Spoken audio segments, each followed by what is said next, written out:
Meron ng pansit kabagan dito sa Lower Bikutan, Taguig. Ito na, tikman natin yung isang pinagmamalaki ni Enang pansit kabagan sa pansit batil patong nila. Musok-usok, mainit.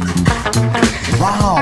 Sarap ng kabagan. Hindi lang pala ito pansit batil patong tsaka kabagan. Meron din sila dito mga rice meals na sinaserve. Iba kayong choice na rice meals dito. Gumawa ako ng sibuyas tsaka sili dito kasi ito yung partner talaga ng kabagan tsaka batil. Pag nilagay mo to sa pansit, nagbibigay pa siya ng kakaibang lasa sa pansit o dagdag lasa.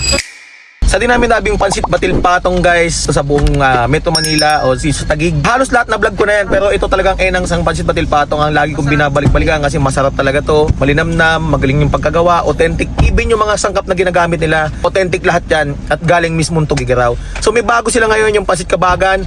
Yun ang ating titikman ngayon. Pansit batil patong, dati pa nila yan, pero guys, meron sila mga bagong rice meals, yun ang titikman natin. Let's go. Eto guys, from dito sa Cambagon Diwa, diretso lang kayo yung papunta ng DOST. Andito na yung bagong pwesto ni Enang's Pansit Batil Patong. Pag nakita nyo itong Hall of Justice, diretso lang kayo. Ito yung second gate ng Cambagon Diwa. Tapos andito lang yung Green Village eh. Ito yung way na papunta ng DOST. So ito, may U-turn dito. Ayan, mag-U-turn tayo dito. May papasok na dito sa Green Village. Ayan, naka-U-turn na ako. Tapos pag nakita nyo naman tong building na to, ito mismong kanto ng bago ka naman dumating ng Cambagon Diwa, ito na yung Green Village. Ayan. Makikita mo naman agad yung Enang's Pansit Batil Patong na signage sila dyan. Tapos pasok lang kayo dito na parang subdivision. Sa unahan lang yan guys, pagbaba nyo dyan, makikita nyo na sa bandang kaliwa yung Enang's Pansit Batil Patong. Ito siya. Yan. Ito na siya. Makikita nyo naman sa left side. Guys magagaling kayo dun sa may mismong highway na papunta ng Cambagon Diwa. Tapos sa kanto niyang Green Village. Ito na mismo yung kahabaan ng Green Village. Makikita nyo agad dito yung pwesto ni Enang's Pansit Batil Patong. So guys, pagdating natin, marami na silang customer kanina. Napakadaming tao, puro pulis sa mga kumakain dito at ang mga customer nila. So pasok tayo sa kusina at pakita natin sa mga viewer natin kung paano niluluto yung Pansit Batil Patong tsaka yung kabagan. At tignan natin kung paano nila niluluto yung Pansit Batil Patong nila. Ito guys, so first kulo yung noodles, tapos yung mga itlog na nilalagay dun sa Batil Patong. Ayan.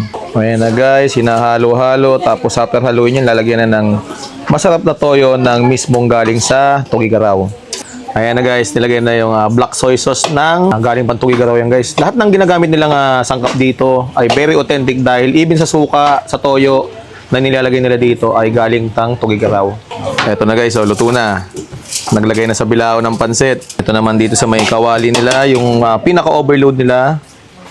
Ayan, marami tayong customer ngayon kaya iba't ibang klase na lalagyan ng kanilang lalagyan. May take out, may dining. Ayan, nilagay na yung itlog. Ayan, grabe yung kadiskarte nagluluto ito naman yung dito sa overload, nilagyan na ng itlog. Ayan, nilagyan na ng bawang. Tapos inilagay na yung gulay, patola, carrots. Ayan guys, yung itatoppings dyan sa mga batil patong nila. Tapos ito naman yung cabbage nila. Nalagyan ng cabbage. Ayan na, paluto na yung gulay. Lagyan ng konting soy sauce.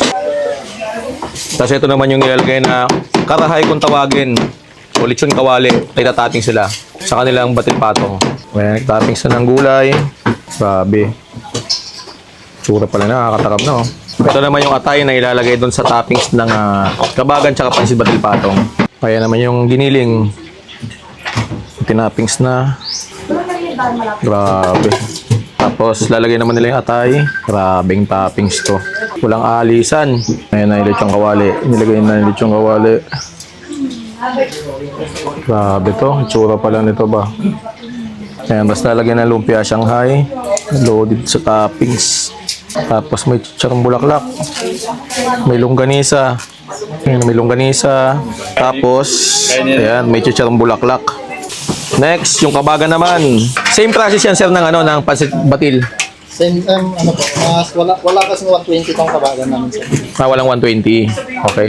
Inuna muna itlog. Ito yung noodles na ginagamit naman sa kabagan. Mostly kasi yung ginagamit sa pansit batil, medyo makapal yung noodles. Ito naman, maliliit siya. Ayan guys, nilagay na yung noodles ng kabagan. So, iba yung noodles niya. Kumaga sa pizza, thin crust to maliliit yung noodles.